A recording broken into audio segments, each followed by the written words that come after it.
Hello everyone, welcome back to Spararia YouTube channel. Okay guys, so in this video I would like to share you a tutorial on how to take a screenshot without button on Samsung Galaxy A25.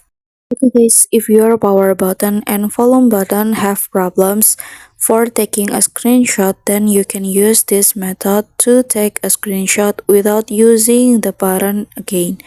Okay, how to do that is very easy. And the step one is you can swipe down to control center, and now you can take a screenshot from control center guys, like this. So yeah, it's work. Okay, the next step is you can go to settings menu first, and then here you can scroll down until you found display guys. And after that you can scroll down until the bottom, and now you can activate edge panels. So in edge panels over here you can swipe sideways like this, and there will be screenshot feature. You can click and you can take a screenshot without button.